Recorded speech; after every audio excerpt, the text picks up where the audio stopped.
El santuario bajo la higuera. Me llamo Luisito, y hasta hace 2 años era el ateo más convencido que habrás conocido. Repartía refrescos por los parajes más olvidados de San Juan Chamula, cargando mi bicicleta con cajas de Coca-Cola y agua purificada, burlándome en silencio de las supersticiones de la gente. A los 19 años, creía que la razón lo explicaba todo y que las historias de apariciones, milagros y santos eran cuentos para mantener sumisa a la población indígena. Qué equivocado estaba. Todo comenzó en agosto de 2023, durante esos días en que la neblina se vuelve tan espesa en las montañas de Chiapas que parece que el mundo se hubiera reducido a unos pocos metros a tu alrededor. El aire olía perpetuamente a copal, y por las noches se escuchaban murmullos en Tzotzil que parecían venir de todas partes y de ninguna. Los relámpagos verdes, esos que solo se ven en esta región, iluminaban el cielo con una frecuencia inquietante, como si los cielos estuvieran en guerra constante.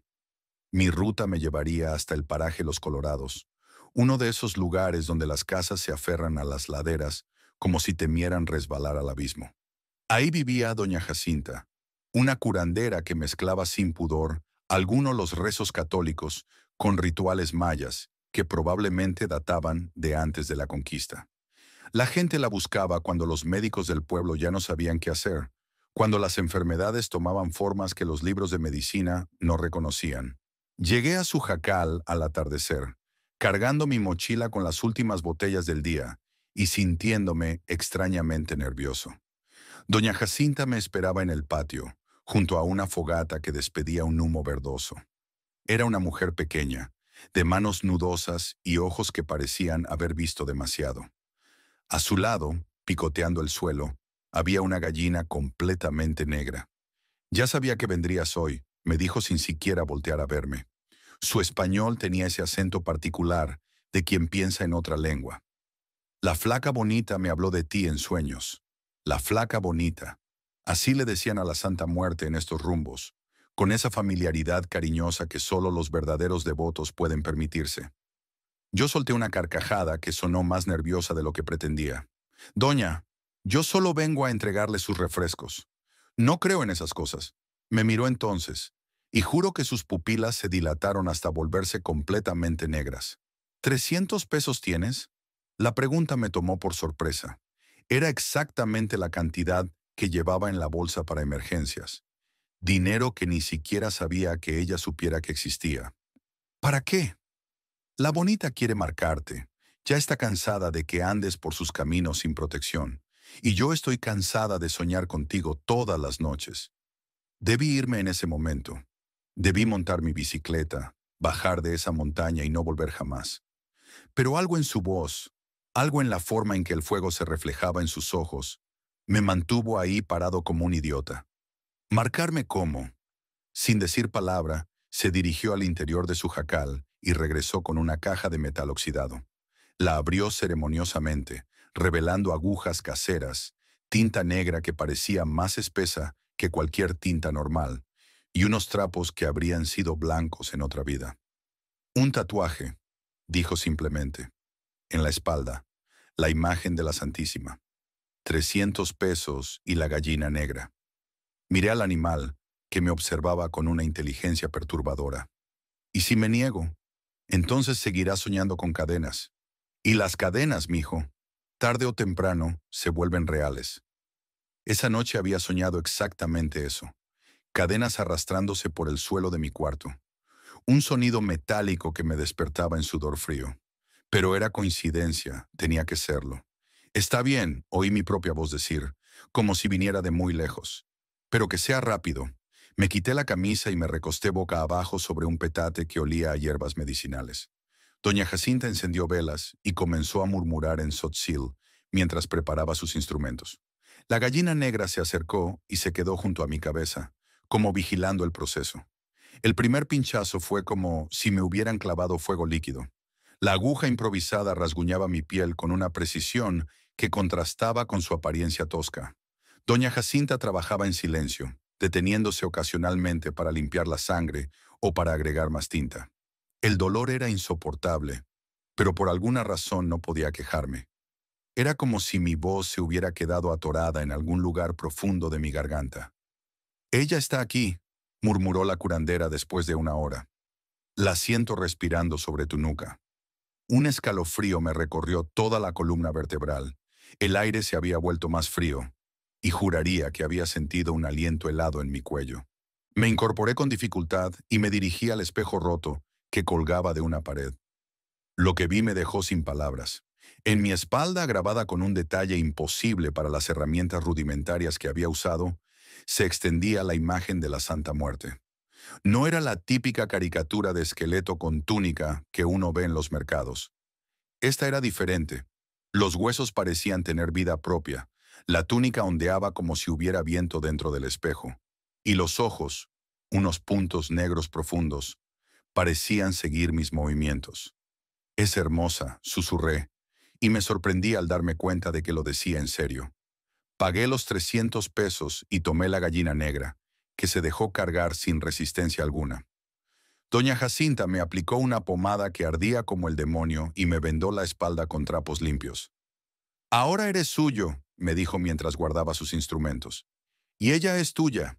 Pero recuerda, con la protección viene la responsabilidad. Si ella te pide algo, no puedes negarte». Salí de ahí con la espalda sangrando, la gallina bajo el brazo y una sensación extraña en el pecho, como si algo fundamental hubiera cambiado en mi interior. La neblina se había vuelto más espesa, y tuve que usar la linterna de mi teléfono para encontrar el sendero que bajaba hacia el centro del paraje. Fue entonces cuando escuché las cadenas. Al principio pensé que era mi imaginación, el dolor del tatuaje jugándome una mala pasada, pero el sonido era inconfundible. Metal pesado arrastrándose sobre piedra, acercándose lentamente desde algún lugar en la oscuridad. Me detuve, conteniendo la respiración, tratando de ubicar la fuente del ruido. «Elías», escuché una voz susurrar entre los árboles. «Elías, hermano». Conocía esa voz. Era la de Miguel, el hermano de Elías el jornalero, quien había muerto el año anterior en un derrumbe de la mina de sal. Pero eso era imposible. «Los muertos no hablan», me repetí, aferrándome a mi escepticismo como a un salvavidas. El sonido de las cadenas se intensificó y comencé a distinguir sombras moviéndose entre los árboles. Formas humanas que caminaban con la pesadez de quien carga un fardo invisible. Sus rostros eran apenas bocetos en la oscuridad, pero todos parecían conocerme. «Luisito», dijeron al unísono. Ya era hora. Eché a correr como nunca había corrido en mi vida. La gallina negra cacareaba enloquecida bajo mi brazo, y la espalda me ardía con cada movimiento. Las voces me siguieron durante todo el descenso, llamándome por mi nombre, riéndose con una alegría que helaba la sangre.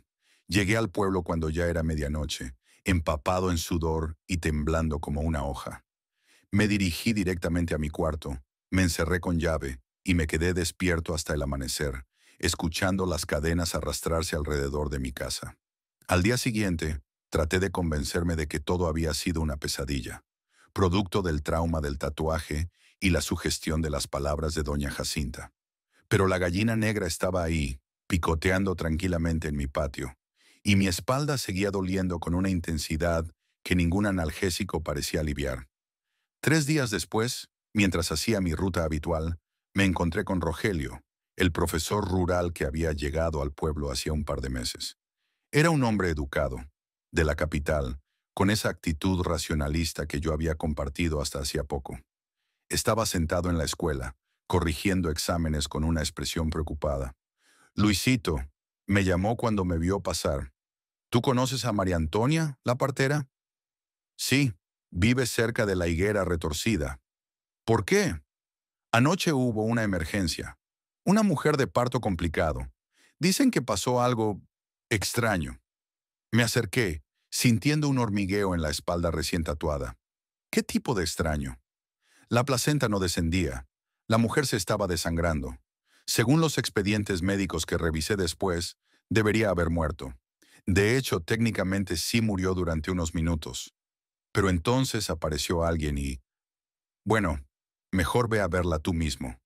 Está preguntando por ti. El corazón se me aceleró. ¿Preguntando por mí? Pero si yo no estaba ahí. Eso es lo extraño.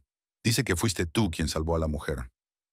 No entendía nada, pero algo en mi interior me empujaba hacia la casa de María Antonia. Era como si una fuerza invisible tirara de mí, guiándome por senderos que parecían cambiar de forma mientras caminaba. La casa de la partera estaba situada en una hondonada, protegida por esa higuera retorcida de la que hablaban todas las leyendas locales. Según los ancianos, el árbol era anterior a la llegada de los españoles, y bajo sus raíces descansaban las almas de quienes habían muerto sin los rituales apropiados. Era un lugar que la gente evitaba después del anochecer, donde se escuchaban lamentos y se veían luces que no tenían explicación. María Antonia me esperaba en la puerta. Era una mujer pequeña y arrugada, con el pelo completamente blanco recogido en una trenza que le llegaba hasta la cintura. Apenas hablaba español, pero sus ojos expresaban más de lo que las palabras podrían transmitir. Tú viniste anoche, me dijo en su español entrecortado. Tu espalda brillaba. Señora, creo que está confundida. Yo no vine anoche. Me tomó de la mano con una fuerza sorprendente para su edad y me condujo al interior de la choza. El lugar olía a hierbas medicinales y sangre. En un rincón, sobre un petate limpio, descansaba una mujer joven con un bebé en brazos. Ambos parecían sanos, pero había algo en la atmósfera que me ponía los nervios de punta. Ella murió, dijo María Antonia, señalando a la mujer. Su corazón se detuvo. La placenta no salía, mucha sangre. Entonces tú llegaste. Señora, le repito que yo no... Tu espalda brillaba azul. Tocaste su vientre. El viento apagó las velas, pero la luz de tu piel iluminaba todo. La placenta cayó. Ella respiró. Un escalofrío me recorrió todo el cuerpo. Recordé la noche del tatuaje, cómo había corrido a través de la neblina, perseguido por voces de muertos. Pero no recordaba haber estado en ninguna otra parte. ¿Podría verla?, pregunté, refiriéndome a la mujer que supuestamente había salvado. María Antonia asintió y se acercó a la parturienta. Le habló en Tzotzil, y la mujer me miró con unos ojos llenos de gratitud y algo que podría haber sido temor reverencial. Dice que tiene algo tuyo, tradujo la partera. La mujer extendió su mano temblorosa y me mostró algo que me dejó helado. Un botón de mi camisa, esa que me había quitado para el tatuaje 3 noches atrás. Un botón que debería haber estado en mi cuarto, no en las manos de una desconocida. ¿Cómo? En ese momento, Elías apareció en la puerta. Se veía demacrado, con ojeras profundas y las manos temblorosas. Era el jornalero cuyo hermano había muerto en la mina, el mismo cuyo nombre había escuchado susurrar entre las sombras. Luisito, me dijo con voz ronca, necesito hablar contigo. Salimos de la choza y nos dirigimos hacia la higuera. El árbol se alzaba imponente contra el cielo gris, sus ramas retorcidas como brazos suplicantes. Elías se detuvo a unos metros del tronco y me miró con ojos llorosos. Mi hermano viene a verme todas las noches, susurró. Arrastra cadenas y me habla de cosas que solo él sabía. Me dice que hay algo que debo hacer, pero no entiendo qué. Las cadenas, el mismo sonido que yo había escuchado. Anoche me despertó y me dijo que te siguiera, que caminara sonámbulo hasta aquí, hasta la casa de María Antonia. Te vi entrar con la espalda brillando como si tuvieras fuego bajo la piel. Te vi poner las manos sobre esa mujer y traerla de vuelta de la muerte. Eso es imposible, murmuré, pero mi voz carecía de convicción. ¿Tienes un tatuaje nuevo?, preguntó Elías mirando mis hombros con intensidad. Asentí lentamente. Muéstramelo. Me quité la camisa con manos temblorosas. Las heridas del tatuaje ya habían sanado completamente, algo que debería haber tomado semanas. La imagen de la Santa Muerte se veía más nítida que nunca, como si hubiera sido pintada apenas momentos antes. Elías retrocedió un paso. Dios santo. Se mueve. Miré por encima del hombro y efectivamente, la túnica de la figura parecía ondear ligeramente, como si hubiera una brisa invisible tocando solo mi piel. Ella te eligió, dijo Elías con voz quebrada. Mi hermano me lo explicó en sueños. La Santa Muerte necesitaba un mensajero en este mundo, alguien que pudiera caminar entre los vivos y los muertos. Por eso te marcó. Por eso puedes hacer cosas que otros no pueden. ¿Y tú? ¿Qué papel juegas en todo esto? Soy tu testigo, Mi hermano dice que cada milagro necesita un testigo, alguien que pueda contar la historia cuando llegue el momento. Pasamos el resto de la tarde hablando junto a la higuera. Elías me contó cómo, desde la muerte de su hermano, había comenzado a ver cosas que otros no veían. Sombras que se movían independientemente de los objetos que las proyectaban. Susurros en idiomas que no existían. Miradas de reconocimiento en los ojos de los animales. Los muertos no se van realmente, me explicó. Solo cambian de lugar. Y algunos lugares, como este árbol, son puertas entre los mundos. Cuando comenzó a anochecer, decidí quedarme. Algo me decía que esa noche sería importante, que las respuestas que buscaba se encontraban en la oscuridad que se acercaba. María Antonia nos preparó té de hierbas y tamales, y nos sentamos alrededor de una fogata improvisada. Doña Jacinta apareció poco después del anochecer, cargando una bolsa llena de velas y copal. Ya era hora, fue todo lo que dijo al verme. Dispuso las velas en un círculo alrededor de la higuera y encendió el copal. El humo se alzó en espirales perfectas, formando figuras que parecían danzar en el aire. Rogelio, el profesor, llegó poco después, atraído por la luz de las velas y la curiosidad académica. ¿Qué está pasando aquí?, preguntó con esa actitud escéptica que yo había tenido hasta hacía poco. Un milagro, respondió María Antonia en su español quebrado. La Santísima va a hablar. Como si hubieran estado esperando esa señal, las cadenas comenzaron a sonar de nuevo. Pero esta vez no venían de una sola dirección. Era como si decenas de personas caminaran arrastrando grilletes invisibles, convergiendo hacia nuestro pequeño círculo de luz. Rogelio palideció. ¿Qué es ese ruido? Los que no pudieron descansar, explicó doña Jacinta mientras encendía más copal. Vienen a presenciar. El aire se volvió más frío y comenzaron a aparecer figuras translúcidas entre los árboles. Reconocí a Miguel, el hermano de Elías, pero había muchos otros. Hombres, mujeres y niños, vestidos con ropas de diferentes épocas. Todos unidos por esa expresión de esperanza contenida que tienen quienes han estado esperando algo durante demasiado tiempo. Luisito susurraron al unísono. Muéstranos. No sabía qué querían que les mostrara, pero instintivamente me quité la camisa. El tatuaje comenzó a brillar con esa luz azulada que ya había mencionado María Antonia, una luminiscencia que parecía venir de dentro de mi piel.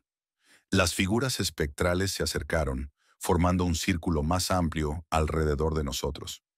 Sus rostros mostraban una mezcla de reverencia y alivio, como si hubieran estado esperando este momento durante décadas. Ahora entiendes, dijo doña Jacinta, acercándose a mí. La bonita no solo te marcó para hacer milagros, te marcó para ser un faro para los perdidos, un punto de encuentro entre los mundos. En ese momento, la higuera comenzó a cambiar. Sus ramas retorcidas se enderezaron ligeramente, y pequeños brotes comenzaron a aparecer a lo largo del tronco. En cuestión de minutos, el árbol estaba completamente florido, algo que botánicamente era imposible para una higuera fuera de temporada. Esto va contra todas las leyes de la naturaleza, murmuró Rogelio, pero su escepticismo estaba claramente debilitándose. Las flores de la higuera comenzaron a transformarse en frutos con una velocidad sobrenatural. Cuando maduraron completamente, pudimos ver que cada uno tenía una marca distintiva, una pequeña guadaña grabada en la piel. «Come uno», me instó doña Jacinta. Tomé uno de los frutos y lo mordí. El sabor era indescriptible, dulce y amargo a la vez, con un trasfondo que sabía a tierra húmeda y copal. Al tragarlo, sentí como si mi cuerpo se llenara de una energía que no era completamente mía. «Ahora puedes verlos a todos», susurró Miguel, la voz de su espíritu llegando directamente a mi mente. «Y ellos pueden verte a ti». Tenía razón. Mi visión se había expandido de alguna manera imposible. Podía ver no solo a los espíritus que nos rodeaban, sino también hilos de luz que conectaban a cada persona viva con lugares distantes, emociones que flotaban en el aire como nubes coloreadas, y capas de tiempo superpuestas como transparencias. «¿Qué se supone que debo hacer con esto?», pregunté en voz alta. «Lo que ya has estado haciendo», respondió la voz colectiva de los muertos. «Ayudar, sanar, ser un puente». En los meses que siguieron, mi vida cambió completamente. Dejé de repartir refrescos de la manera tradicional. En su lugar, mi ruta se convirtió en una peregrinación diaria a lugares donde las personas necesitaban ayuda desesperadamente. No sabía cómo, pero siempre sabía dónde ir. Cuando llegaba a estos lugares, casas donde los enfermos agonizaban, campos donde las cosechas se marchitaban, hogares donde la desesperanza había echado raíces. Simplemente ponía mis manos donde mi intuición me indicaba y dejaba que la energía fluyera. No siempre eran curaciones milagrosas como la de aquella primera noche. A veces era solo una sensación de paz que se asentaba sobre una familia en duelo, o una intuición súbita que guiaba a alguien hacia la solución de un problema aparentemente imposible. El tatuaje nunca dejó de brillar en estos momentos. Era como si la Santa Muerte trabajara a través de mí, usando mi cuerpo como un conductor para su voluntad benévola. Y sí, benévola. A pesar de su reputación, descubrí que la flaca bonita no era una entidad malévola. Era, en cambio, la guardiana del umbral, la que se aseguraba de que la muerte viniera solo cuando era necesaria y que la vida se aferrara cuando aún tenía propósito. Rogelio documentó muchos de estos casos, llenando cuadernos con testimonios y tratando de encontrar explicaciones racionales para lo que presenciaba. Nunca las encontró, pero eso no le impidió convertirse en uno de mis acompañantes más fieles. He revisado los expedientes médicos, me dijo una tarde, mientras caminábamos hacia otra emergencia. En el 90% de los casos donde has intervenido, los doctores habían declarado la situación como terminal o sin esperanza. Estadísticamente es imposible. ¿Y eso te molesta?, le pregunté. Al contrario, me fascina. He tenido que reevaluar todo lo que creía saber sobre la realidad. Elías se convirtió en mi cronista no oficial, registrando cada historia, cada testimonio, cada detalle de los eventos sobrenaturales que rodeaban mi nueva existencia. Su hermano Miguel lo visitaba regularmente en sueños, proporcionándole información sobre el mundo de los espíritus que yo necesitaba para entender mejor mi papel. Mi hermano dice que esto es solo el comienzo. Me contó una noche mientras acampábamos cerca de la higuera. Dice que hay otros como tú en diferentes partes del mundo, marcados por diferentes santos y deidades, todos trabajando para mantener el equilibrio entre los mundos. ¿Y la higuera? Es un ancla, un punto fijo donde los mundos se tocan más fácilmente. Por eso la Santísima te trajo aquí. Efectivamente, la higuera se había convertido en el centro de mi nueva existencia. Cada 15 de agosto, fecha que, según descubrí después, es la Asunción de la Virgen María en el calendario católico, pero también un día sagrado para los cultos prehispánicos de la muerte y el renacimiento, el árbol repetía su florecimiento milagroso. Los frutos que producía se habían convertido en reliquias buscadas por personas de toda la región. No porque tuvieran propiedades mágicas obvias, sino porque quienes los consumían reportaban sueños proféticos, curaciones espontáneas, o simplemente una sensación de paz profunda que duraba meses. Doña Jacinta estableció un pequeño altar permanente bajo las raíces del árbol, donde las personas venían a dejar ofrendas para la Santa Muerte. Flores, velas, refrescos y ocasionalmente objetos personales de gran valor sentimental. Ella se encargaba de mantener el lugar limpio y de realizar los rituales apropiados para cada petición. La bonita está contenta, me dijo un día mientras reorganizaba las ofrendas. Por primera vez en muchos años, tiene un servidor que entiende que su trabajo no es traer muerte, sino equilibrio. Mi rutina se estableció en un patrón que respetaba tanto las necesidades de los vivos como las de los muertos. Durante el día, hacía mi ronda de repartidor, llevando no solo refrescos, sino también consuelo y sanación a quienes lo necesitaban.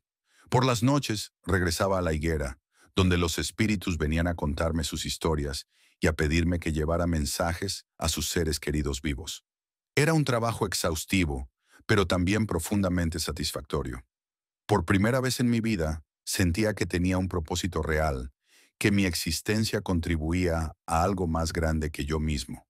María Antonia se convirtió en mi mentora en los aspectos prácticos de ser un curandero.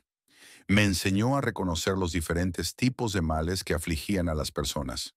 Algunos eran puramente físicos, otros emocionales, y unos pocos eran espirituales, causados por desequilibrios en la relación entre el alma y el cuerpo. Tu don es especial, me explicó durante una de nuestras sesiones de aprendizaje. Puedes tocar todos los niveles al mismo tiempo. Por eso tus curaciones son más completas.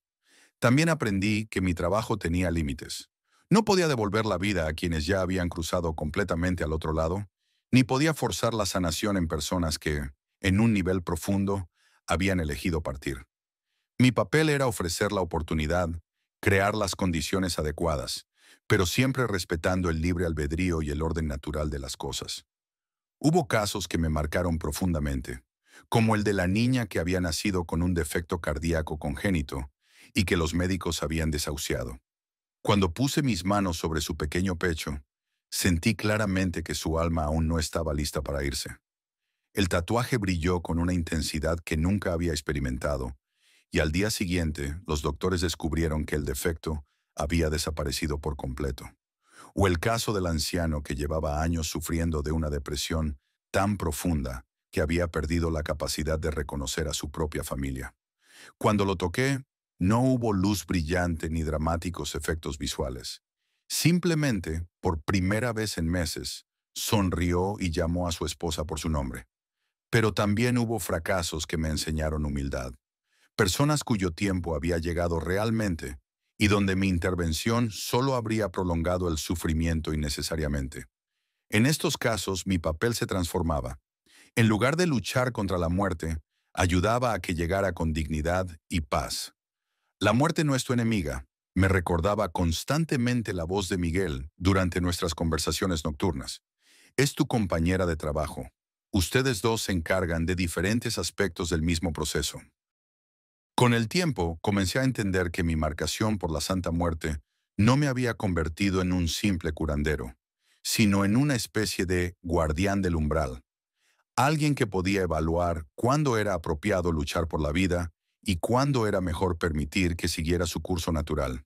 Esta responsabilidad pesaba enormemente sobre mis hombros. Cada noche, al regresar a mi cuarto, me quedaba despierto durante horas, repasando las decisiones del día, preguntándome si había hecho lo correcto, si había interpretado correctamente las señales que recibía. Fue durante una de estas noches de insomnio que finalmente entendí por qué la Santa Muerte me había elegido específicamente a mí. No era por alguna virtud especial que yo poseyera, sino precisamente por mi escepticismo inicial. Alguien que había cuestionado todo desde el principio era menos propenso a abusar del poder que se le había otorgado, más inclinado a dudar de sus propias motivaciones y a buscar constantemente la guía de fuerzas superiores. Mi ateísmo anterior no había sido un obstáculo, sino una cualificación. La Santa Muerte no necesitaba un devoto ciego, sino un colaborador crítico que la mantuviera honesta en su trabajo. Ahora, mientras escribo esta historia, 2 años después de aquella primera noche bajo la higuera, puedo decir que mi vida ha encontrado un equilibrio extraño pero satisfactorio. Sigo repartiendo refrescos. Ahora lo hago principalmente como una forma de mantener el contacto con la comunidad y porque las bebidas frías se han convertido en mi ofrenda personal a la Santa Muerte. Pero mi verdadero trabajo es otro. Cada mañana, al despertar, siento una ligera vibración en el tatuaje que me indica dónde seré necesario ese día. A veces es una emergencia médica, otras veces es una familia que necesita consuelo, y ocasionalmente es simplemente alguien que necesita recordar que no está solo en el mundo. La higuera sigue floreciendo cada 15 de agosto y cada año más personas hacen la peregrinación hasta los Colorados para presenciar el milagro. Hemos tenido que establecer un sistema informal de organización para manejar las multitudes, pero siempre manteniendo el respeto por la naturaleza sagrada del lugar. Doña Jacinta ha entrenado a otras curanderas locales para que ayuden con las ceremonias, y Elías ha comenzado a escribir un libro sobre los eventos que hemos presenciado. Rogelio, por su parte, ha solicitado una beca de investigación para estudiar científicamente los fenómenos que ocurren en el santuario. Aunque admite que la ciencia tradicional puede no tener las herramientas adecuadas para comprender completamente lo que sucede aquí. María Antonia, ahora con más de 80 años, sigue siendo la partera más respetada de la región, pero ha comenzado a enseñar sus conocimientos a mujeres más jóvenes. incluyendo algunas que han sido tocadas por la Santa Muerte de maneras similares a la mía, aunque menos dramáticas. El aspecto más sorprendente de mi transformación ha sido descubrir que no estoy solo en esta experiencia. A través de las redes informales de comunicación que existen entre las comunidades indígenas, he conocido de otras personas marcadas por diferentes santos y deidades, cada una con su propio tipo de don y responsabilidad. Hay un hombre en Oaxaca que fue marcado por San Judas Tadeo y que puede encontrar objetos perdidos sin importar qué tan bien escondidos estén. Una mujer en Veracruz lleva la marca de la Virgen de Guadalupe y puede sanar heridas emocionales que han pasado de generación en generación. Un joven en Yucatán fue elegido por Itzamná y puede comunicarse con los cenotes para predecir sequías e inundaciones. Todos nosotros compartimos ciertas características. Fuimos marcados durante momentos de duda o crisis personal. Todos experimentamos fenómenos sobrenaturales que precedieron y siguieron a nuestra transformación. Y todos hemos encontrado que nuestros dones vienen con responsabilidades que van mucho más allá de lo personal.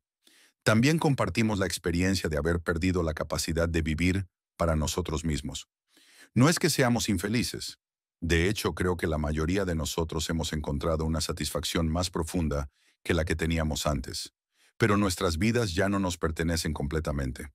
Somos instrumentos de fuerzas que no comprendemos totalmente, pero en las que hemos aprendido a confiar. Mi relación con la Santa Muerte ha evolucionado con el tiempo. Al principio era principalmente una relación de servicio. Ella me daba poder, yo hacía el trabajo. Pero gradualmente se ha convertido en algo más parecido a una sociedad. A veces siento, en estos sueños no aparece como el esqueleto vestido de túnica que representa la iconografía popular, sino como una mujer de edad indeterminada, hermosa pero con una tristeza profunda en los ojos. Me habla de la soledad de ser la guardiana del umbral, de la carga de tener que tomar decisiones que afectan el destino de millones de almas. Por eso necesito compañeros, me dice en estos sueños. La responsabilidad es demasiado grande para cargarla sola. Estos sueños me han ayudado a entender que mi papel no es solo el de un curandero, sino el de un confidente y consejero para una entidad que, a pesar de su poder, experimenta algo parecido a la soledad y la duda. Una de las lecciones más importantes que he aprendido es que los milagros no siempre se ven como esperamos. Muchas veces, la intervención divina toma la forma de coincidencias aparentemente menores. Una conversación casual que cambia la perspectiva de alguien. Un encuentro fortuito que lleva a una oportunidad de trabajo. Una intuición repentina que evita un accidente. Mi trabajo como repartidor de refrescos se ha convertido en la cobertura perfecta para este tipo de intervenciones sutiles. Puedo llegar a cualquier lugar sin despertar sospechas, entablar conversaciones naturales con personas de todos los estratos sociales y estar presente en momentos críticos sin que nadie cuestione mi presencia. Los refrescos mismos se han convertido en una especie de sacramento informal. Cuando ofrezco una bebida a alguien que está pasando por un momento difícil, a menudo veo que su actitud cambia después de beber. No es nada dramático. No hay luces brillantes ni curaciones instantáneas. Pero hay una sensación de alivio, de esperanza renovada, que puede ser exactamente lo que esa persona necesitaba en ese momento. Doña Jacinta me explicó que esto es porque he aprendido a infundir mis intenciones en los objetos que manejo.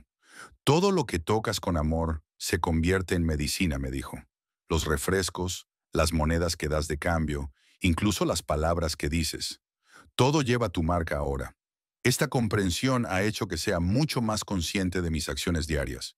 Cada interacción, por pequeña que sea, tiene el potencial de impactar la vida de alguien de manera significativa. Es una responsabilidad abrumadora, pero también una oportunidad constante de hacer el bien. Una de las experiencias más emotivas que he tenido fue cuando una mujer de mediana edad se acercó a mí durante una de mis rutas regulares. Tenía los ojos rojos de llorar y parecía haber perdido toda esperanza. ¿Usted es el que hace milagros?, me preguntó directamente. Soy alguien que trata de ayudar, respondí, como siempre hago ante estas preguntas. Mi hijo tiene cáncer.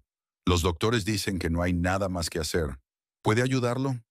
Le expliqué que no podía prometer nada, pero que estaba dispuesto a intentarlo. Fuimos a su casa, donde encontré a un niño de unos 12 años, tan delgado que parecía transparente, pero con una sonrisa que iluminaba toda la habitación. Cuando puse mis manos sobre él, no sentí la familiar sensación de energía fluyendo. En su lugar, recibí una comunicación directa de la Santa Muerte.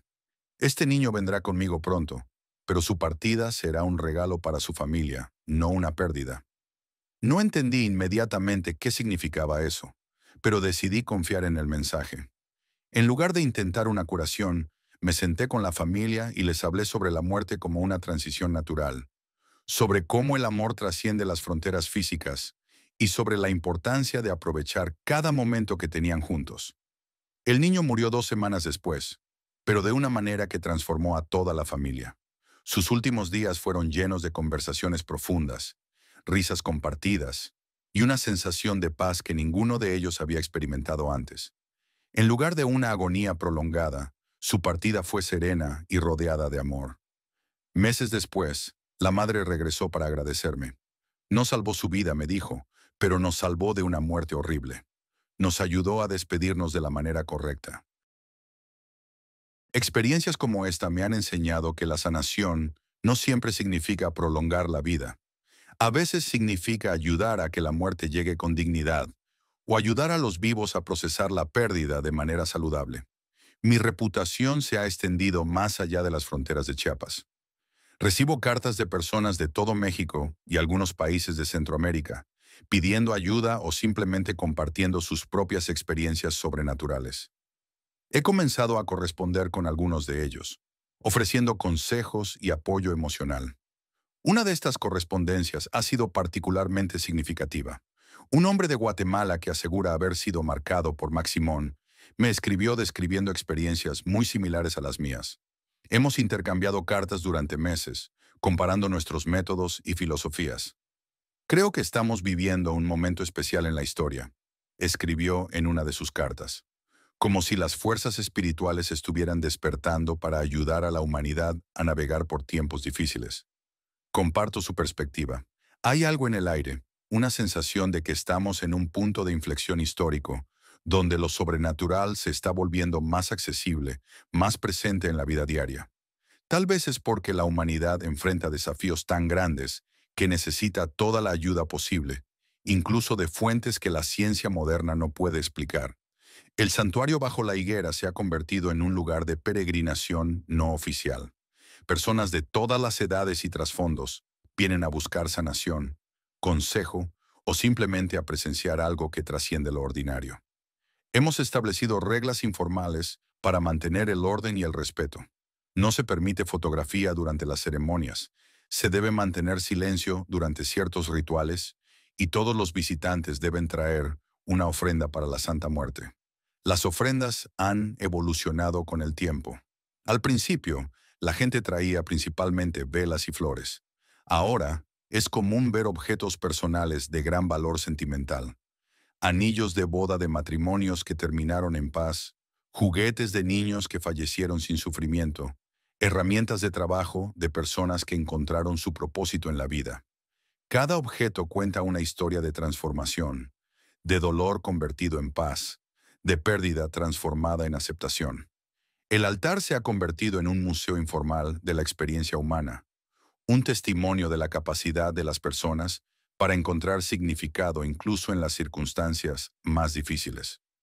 Rogelio ha documentado muchas de estas historias como parte de su investigación. Su trabajo ha comenzado a atraer la atención de académicos de universidades importantes, algunos de los cuales han venido a entrevistarme. Siempre trato de ser honesto sobre mis experiencias, pero también reconozco que hay aspectos de lo que hago que simplemente no se pueden explicar con el lenguaje científico tradicional. No necesito que la ciencia valide lo que hago, le dije a un antropólogo de la UNAM que vino a estudiar el fenómeno, pero espero que lo que hago pueda ayudar a expandir la comprensión científica de lo que es posible. Esta actitud ha sido útil para mantener mi trabajo libre de controversias. No compito con la medicina tradicional ni afirmo tener todas las respuestas. Simplemente ofrezco un servicio adicional para aquellos que lo buscan, siempre animando a las personas a que también busquen ayuda médica convencional cuando sea apropiado. Mi rutina diaria ahora incluye tiempo para la meditación y la oración, no a alguna deidad específica, sino al universo en general, pidiendo sabiduría para tomar las decisiones correctas y fuerza para manejar las responsabilidades que se me han dado. Estas sesiones de meditación son cuando recibo las indicaciones más claras sobre dónde dirigir mis esfuerzos cada día. A veces, estas indicaciones me llevan a lugares inesperados. Una vez me sentí compelido a viajar a una pequeña ciudad a 5 horas de distancia, sin saber por qué. Cuando llegué, descubrí que había habido un accidente automovilístico grave y que necesitaban ayuda para consolar a las familias de las víctimas. No pude salvar a nadie, los heridos ya habían muerto o sido trasladados a hospitales, pero pude ofrecer presencia y apoyo emocional en un momento de crisis. Estas experiencias me han enseñado que mi papel no se limita a la curación física. Soy también un consejero espiritual, un mediador entre mundos, y a veces simplemente alguien que puede estar presente durante los momentos más difíciles de la vida de las personas. La gallina negra que recibí como parte del pago por mi tatuaje se ha convertido en una compañera constante. La llamo Esperanza y parece tener una intuición sobrenatural sobre cuándo y dónde será necesaria mi presencia. A menudo, cuando estoy indeciso sobre qué dirección tomar, ella camina decididamente hacia un sendero específico e invariablemente me lleva a donde necesito estar. Esperanza también actúa como una especie de detector de mentiras viviente. Cuando alguien se acerca a mí con intenciones ocultas o historias falsas, ella se pone inquieta y evita a la persona. He aprendido a confiar en sus instintos completamente. Una vez, un hombre de traje llegó al santuario afirmando ser un periodista que quería documentar nuestro trabajo. Esperanza inmediatamente se escondió detrás de mí y comenzó a cacarear de forma agitada. Resultó que era un investigador privado contratado por una compañía farmacéutica que quería desacreditar los métodos de curación tradicionales. No causó problemas, pero el incidente me recordó que mi trabajo puede tener enemigos en lugares inesperados. A medida que mi reputación ha crecido, también ha crecido el número de personas que afirman haber sido marcadas por diferentes santos y deidades. Algunos son genuinos, otros claramente no lo son. He aprendido a distinguir entre los dos. Los verdaderos marcados tienen una cierta calidad en sus ojos, una profundidad que viene de haber visto más allá del velo de la realidad ordinaria. También he aprendido que cada tipo de marcación viene con sus propias reglas y limitaciones. Mi conexión con la Santa Muerte me permite trabajar con temas relacionados con la vida y la muerte, pero tengo menos habilidad para asuntos que no tocan estos temas directamente. Un hombre marcado por San Antonio, por ejemplo, tiene un don extraordinario para ayudar a las personas a encontrar el amor verdadero, pero no puede hacer nada para curar enfermedades físicas. Esta especialización me ha llevado a formar una red informal de colaboración con otros marcados. Cuando llega a mí una situación que está fuera de mi área de competencia, puedo referir a la persona a alguien más apropiado. Es un sistema que funciona bien y que ha resultado en algunas amistades duraderas. Uno de mis colaboradores más cercanos es un hombre llamado Sebastián, que fue marcado por el Señor de la Misericordia y que tiene un don para ayudar a las personas a superar adicciones. Trabajamos juntos regularmente, especialmente en casos donde las adicciones han llevado a las familias al borde de la destrucción. Nuestro método combinado es efectivo pero agotador. Él se enfoca en la sanación emocional y espiritual, que permite a las personas romper con sus patrones adictivos, mientras yo trabajo en reparar el daño físico que las adicciones han causado. Juntos podemos ofrecer una curación más completa de la que cualquiera de nosotros podría lograr solo. Estos trabajos en equipo me han enseñado mucho sobre la naturaleza colaborativa del trabajo espiritual. Los santos y deidades no operan en aislamiento. Trabajan juntos para abordar los problemas complejos de la humanidad. Como sus representantes en la Tierra, nosotros también debemos aprender a colaborar. Mi comprensión de la Santa Muerte ha evolucionado considerablemente desde aquella primera noche. Inicialmente, la veía principalmente como una figura de poder, alguien que me había otorgado habilidades especiales. Ahora la entiendo más como una maestra, alguien que me está guiando hacia una comprensión más profunda de la naturaleza de la existencia. A través de nuestras interacciones en sueños y durante los momentos de curación, he aprendido que la muerte no es lo opuesto a la vida, sino su culminación, Cada vida es una historia que se cuenta, y la muerte es simplemente el momento en que esa historia se completa. Mi trabajo es ayudar a asegurar que cada historia se cuente completamente, que cada vida alcance su potencial antes de llegar a su fin natural. Esta perspectiva ha cambiado radicalmente mi relación con la mortalidad, tanto la mía como la de otros. Ya no veo la muerte como algo que debe evitarse a toda costa, sino como algo que debe respetarse y, cuando es apropiado, incluso celebrarse. Hace unos meses, un anciano de 93 años vino al santuario acompañado por su familia. Había estado sufriendo de múltiples enfermedades durante años, y la calidad de su vida había disminuido significativamente. Su familia quería que intentara curarlo, pero cuando puse mis manos sobre él, recibí un mensaje claro. Su tiempo había llegado, y prolongar su vida solo aumentaría su sufrimiento. En lugar de intentar una curación, pasé tiempo hablando con él y su familia sobre el legado que dejaría, las lecciones que había aprendido y cómo su amor continuaría viviendo en los corazones de quienes lo conocían. Murió pacíficamente 2 días después, rodeado de amor y con una sonrisa en el rostro. Su funeral se convirtió en una celebración de su vida en lugar de una ocasión de luto. La familia me agradeció por ayudarlos a ver la muerte de su patriarca, no como una pérdida, sino como la culminación natural de una vida bien vivida. Experiencias como esta han solidificado mi comprensión de que mi verdadero trabajo no es solo sanar cuerpos, sino sanar perspectivas. Ayudo a las personas a ver sus vidas, incluidas sus dificultades y su mortalidad, desde una perspectiva más amplia que permite la paz y la aceptación. Mientras escribo estas palabras, puedo sentir el tatuaje en mi espalda, una presencia constante que me recuerda que mi vida ya no es completamente mía. Pero lejos de sentirme restringido por esta realidad, me siento liberado. La carga de tener que crear mi propio propósito ha sido levantada de mis hombros. Ahora sé exactamente por qué estoy aquí y qué se supone que debo hacer. Cada día trae nuevos desafíos y nuevas oportunidades de servir. Algunas veces son dramáticas, como las curaciones milagrosas que ocurren durante las ceremonias bajo la higuera. Otras veces son sutiles, como una conversación casual que cambia la perspectiva de alguien sobre un problema que los había estado atormentando. Todas son igualmente importantes. He aprendido que no hay milagros grandes o pequeños, solo diferentes expresiones de la misma fuerza divina que trabaja constantemente para traer sanación y equilibrio al mundo. Mi historia continúa escribiéndose cada día.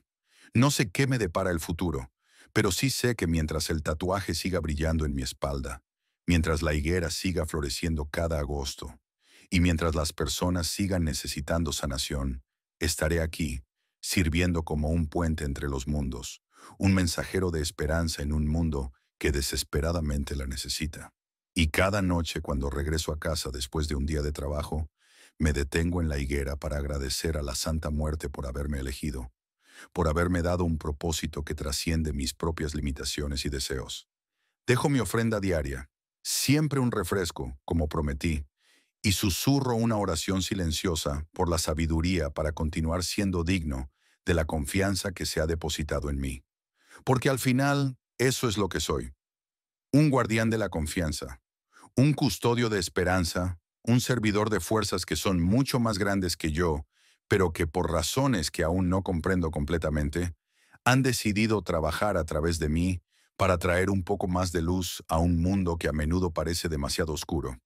Y mientras haya alguien que necesite sanación, mientras haya familias que necesiten consuelo, mientras haya personas que necesiten recordar que no están solas en este mundo, continuaré este trabajo llevando conmigo la marca de la Santa Muerte y la responsabilidad que viene con ella.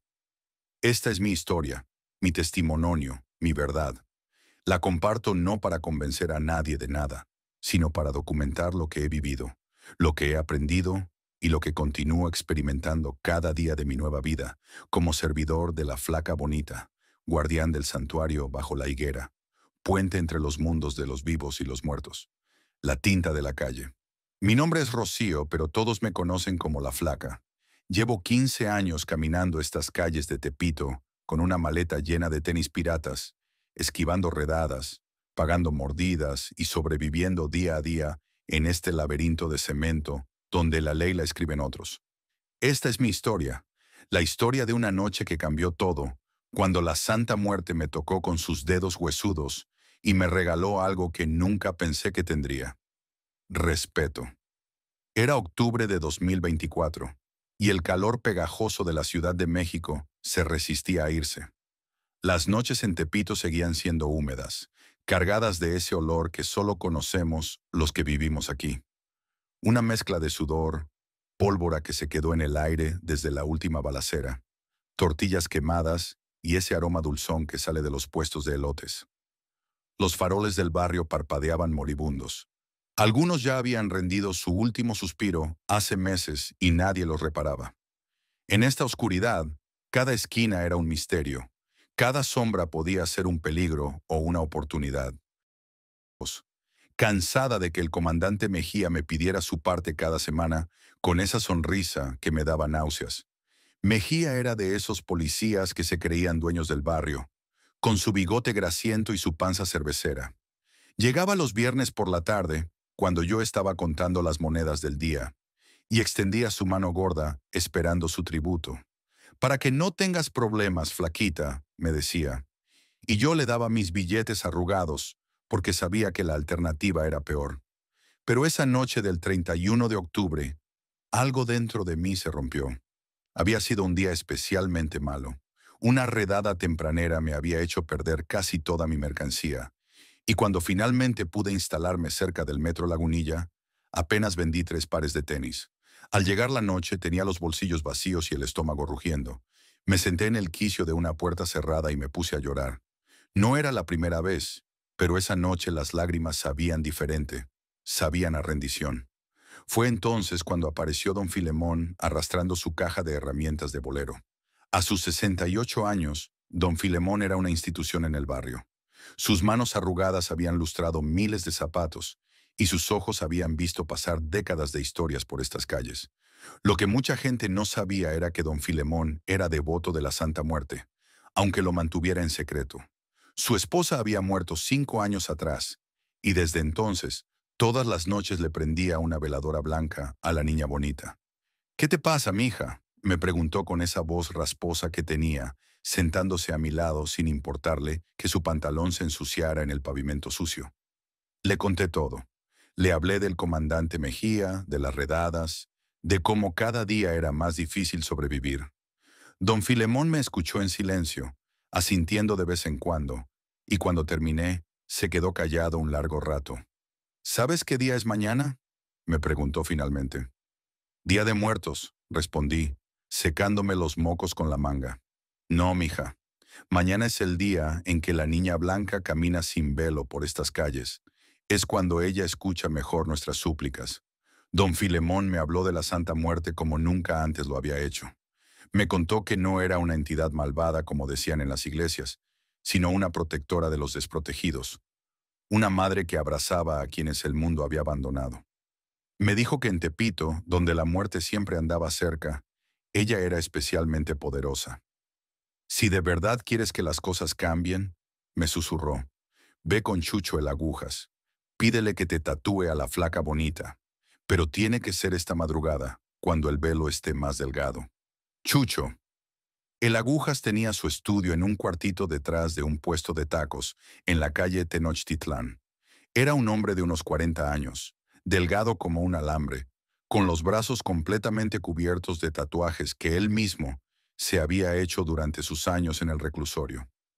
Había salido de Lecumberri hacía 10 años, y desde entonces se ganaba la vida tatuando a quien se lo pidiera, sin hacer preguntas y cobrando barato. Llegué a su lugar cerca de las 2 de la madrugada. Chucho estaba despierto, como siempre. Nunca dormía bien. Decía que las noches en la cárcel lo habían acostumbrado a mantenerse alerta. «¿Qué quieres, flaca?», me preguntó mientras limpiaba una de sus agujas caseras. «Quiero que me tatúes a la Santa Muerte en el antebrazo», le dije sin rodeos. Chucho levantó una ceja y me miró fijamente. «¿Estás segura? Ese no es un tatuaje que te puedas quitar después». Nunca he estado más segura de algo en mi vida. Me senté en la silla plegable que Chucho usaba para sus clientes. El cuarto olía a desinfectante barato y tinta china. En las paredes había fotos de sus trabajos: vírgenes de Guadalupe, calaveras sonrientes, nombres de novias que probablemente ya no existían. Chucho preparó sus herramientas con la meticulosidad de un cirujano. Había aprendido a tatuar en la cárcel, donde no había máquinas eléctricas, solo agujas improvisadas y mucha paciencia. Va a doler, me advirtió. Ya estoy acostumbrada al dolor. Comenzó a trabajar cerca de las 3 de la madrugada. El primer pinchazo me hizo apretar los dientes, pero después de unos minutos, el dolor se volvió casi meditativo. Chucho trabajaba en silencio, concentrado en cada línea, cada sombra. En su cara se veía la seriedad de quien entiende que está haciendo algo sagrado. La imagen que había elegido era simple pero poderosa. La Santa Muerte de pie, envuelta en su túnica, sosteniendo una balanza en una mano y una guadaña en la otra. Sus cuencas vacías parecían mirarme directamente, incluso cuando aún eran solo líneas negras sobre mi piel. Conforme pasaban las horas, el barrio se sumía en un silencio extraño. Ni siquiera se escuchaban los perros callejeros que siempre ladraban a esta hora. Era como si Tepito mismo estuviera conteniendo la respiración. Falta poco, murmuró Chucho, trabajando en los últimos detalles de la túnica. Fue entonces cuando algo cambió en el ambiente. El aire se volvió más denso, más frío. Las velas que Chucho tenía encendidas para iluminar su trabajo comenzaron a parpadear sin que hubiera corriente de aire. Sentí un escalofrío que me recorrió la espalda, pero no le dije nada a Chucho. Él seguía concentrado en su trabajo, ajeno a lo que yo estaba sintiendo. Eran casi las 5 de la madrugada cuando Chucho hizo la última línea, completando las cuencas de los ojos de la Santa Muerte. En ese momento exacto, sentí como si algo helado tocara mi piel desde adentro. El tatuaje comenzó a latir como si tuviera pulso propio. Listo, dijo Chucho, limpiando la tinta sobrante. Quedó bien chingón. Pero antes de que pudiera responderle, todas las luces del barrio se apagaron de golpe. Un apagón total que sumió a Tepito en una oscuridad absoluta. Segundos después, el silencio se rompió con el sonido de sirenas acercándose a toda velocidad. ¡Operativo!, gritó alguien desde la calle. Era lo que más temíamos todos los que vivíamos del comercio informal. Un operativo sorpresa de la policía. Estos solían llegar sin avisar, rodeando manzanas completas, arrestando a quien encontraran en la calle y confiscando toda la mercancía que pudieran cargar. Chucho apagó las velas de un soplo y me empujó hacia la puerta trasera. «Vete por la azotea», me susurró. «No dejes que te agarren con el tatuaje fresco». Pero cuando intenté moverme, algo extraño sucedió. Mi piel, especialmente donde estaba el tatuaje, se puso helada como si hubiera metido el brazo en un congelador. Y entonces escuché una voz, clara como el agua, que me susurró al oído. «No te van a ver». Era una voz femenina, antigua, que parecía venir de muy lejos y muy cerca al mismo tiempo. No había nadie más en el cuarto, pero yo sabía con absoluta certeza que la Santa Muerte me había hablado. Salí a la calle sin esconderme. Las patrullas ya habían llegado y los policías corrían en todas direcciones con sus linternas, gritando órdenes y golpeando puertas. El operativo era masivo. Debía haber por lo menos 20 agentes rodeando la zona. Caminé directamente hacia ellos. El primer policía pasó a menos de 1 metro de mí, enfocando su linterna hacia donde yo estaba parada, pero sus ojos se deslizaron sobre mí como si fuera invisible. Siguió corriendo hacia el puesto de tacos de la esquina. Otro agente tropezó conmigo y me pidió disculpas automáticamente, pero inmediatamente siguió su camino como si no hubiera registrado con quién había chocado. Durante toda la redada, que duró más de 2 horas, caminé entre los policías como un fantasma. Pude ver cómo arrestaban a varios conocidos, cómo confiscaban mercancía, cómo golpeaban a quienes intentaban resistirse. Pero a mí no me tocaron, no me vieron, no me molestaron. No era la única persona despierta esa madrugada. Nancy, una estudiante de criminología que hacía su servicio social en una clínica del barrio, estaba documentando la redada para su tesis sobre abuso policial. La había visto antes en el barrio, siempre con su cámara, siempre tomando fotos y notas. Era una chica güerita, de clase media, que había llegado a Tepito con ideas románticas sobre ayudar a la comunidad, pero que después de unos meses ya entendía mejor cómo funcionaban realmente las cosas aquí. Nancy estaba escondida detrás de un puesto cerrado, tomando fotos del operativo con un flash que apenas era visible. Yo pasé varias veces por delante de ella, pero al igual que los policías, no parecía verme. Al amanecer, cuando finalmente se fueron las patrullas, el barrio parecía un campo de batalla. Varios puestos habían sido destrozados. Había vidrios rotos en el suelo, y al menos una docena de personas habían sido arrestadas. Yo seguía ahí, intacta, invisible. Regresé al cuarto de Chucho y lo encontré fumando un cigarrillo, nervioso. ¿Cómo chingados lograste que no te agarraran?, me preguntó cuando me vio entrar. No me vieron, le respondí, y supe que era literal. Los días siguientes fueron extraños. La gente del barrio comenzó a tratarme diferente, aunque al principio no entendí por qué.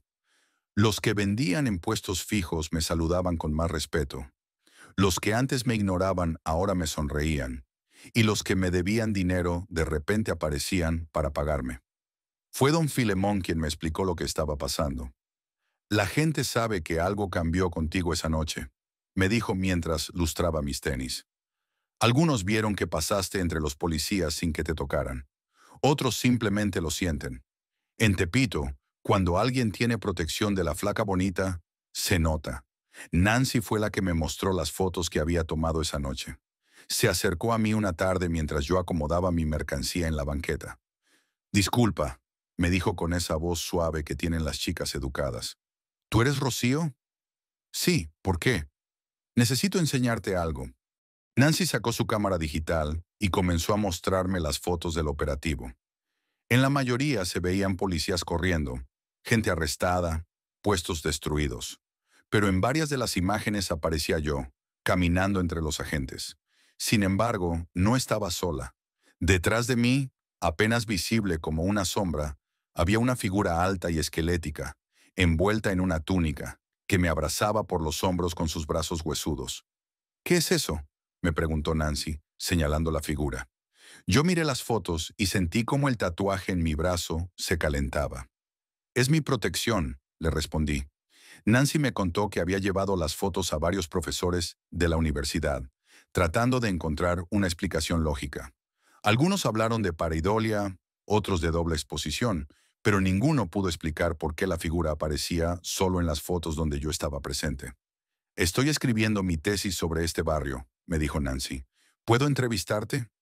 Le dije que sí, pero solo si prometía no usar mi nombre real. Durante las siguientes semanas, Nancy vino varias veces al barrio. Al principio era solo para hacerme preguntas sobre mi vida, sobre el comercio informal, sobre la relación con la policía. Pero poco a poco se fue interesando más en lo que había pasado esa noche del operativo. ¿Realmente crees que fue la Santa Muerte quien te protegió?, me preguntó un día. No lo creo, le respondí. Lo sé. Mientras tanto, algo extraño había comenzado a pasar con el comandante Mejía. Desde el operativo de esa madrugada, no había vuelto a cobrarme mi cuota semanal. Al principio pensé que simplemente estaba ocupado con otras cosas, pero después de 3 semanas sin verlo, comencé a preguntar por él. Está raro el comandante, me dijo Joaquín, que tenía un puesto de celulares usados. Viene al barrio, pero como que anda nervioso, como que algo lo tiene preocupado. Otros comerciantes me contaron cosas parecidas. Mejía seguía haciendo sus rondas, pero ya no con la prepotencia de antes. Parecía distraído, ansioso, como si algo lo estuviera persiguiendo. Una noche, cerca de las 10, Mejía se apareció en mi esquina, pero no era el mismo hombre arrogante de antes. Se veía pálido, sudoroso, como si llevara días sin dormir bien. Flaquita, me dijo, y su voz sonaba diferente, más pequeña. ¿Qué pasó, comandante? Ya tenía rato que no lo veía. Mejía se acercó más y pude ver que le temblaban las manos. ¿Tú qué hiciste? ¿Cómo que qué hice? Esa noche del operativo. ¿Qué hiciste? Mis muchachos me dijeron que te vieron en la calle, pero en los videos no apareces en ningún lado. Es como si fueras un fantasma. Me encogí de hombros. No sé de qué me habla, comandante. Mejía me miró fijamente durante un largo rato, y por primera vez en todos los años que lo conocía, vi miedo en sus ojos. Algo anda mal, murmuró. Llevo 2 semanas sin poder dormir bien. Sueño con una mujer vestida de blanco que me persigue, y ayer encontré esto en mi patrulla. Sacó de su bolsillo una estampita de la Santa Muerte, idéntica al diseño de mi tatuaje. Era una de esas estampitas baratas que venden en el mercado, pero estaba como nueva, sin dobleces ni manchas. ¿De dónde sacó eso?, le pregunté, aunque ya sabía la respuesta. No lo sé. Apareció en mi asiento cuando regresé de comer. Nadie pudo haber entrado a la patrulla, estaba cerrada. Mejía se quedó ahí parado unos minutos más, viendo la estampita como si fuera una bomba a punto de explotar. Después se fue sin decir nada más, arrastrando los pies como un hombre derrotado. Esa fue la última vez que lo vi vivo. 3 días después, un martes por la mañana, Mejía sufrió un infarto fulminante en plena calle, justo enfrente de la iglesia de San Judas Tadeo, que está en la esquina de Tenochtitlán y Aztecas. Los paramédicos dijeron que murió instantáneamente, que probablemente no sintió dolor. Pero lo que más llamó la atención fue lo que encontraron en su mano derecha. Tenía los dedos crispados, como si hubiera estado agarrando algo con mucha fuerza, y entre sus dedos estaba la misma estampita de la Santa Muerte que me había enseñado días antes. La noticia corrió por todo Tepito como reguero de pólvora. Algunos dijeron que había sido la presión del trabajo, otros que las malas comilonas finalmente le habían pasado factura. Pero muchos, especialmente los que conocían mis historias, entendieron que había sido otra cosa. Don Filemón fue el primero en venir a hablar conmigo después del funeral. La niña blanca cobró la deuda, me dijo mientras tomábamos café en un puesto de esquina. ¿Qué deuda? La de todos los años que ese cabrón nos estuvo jodiendo.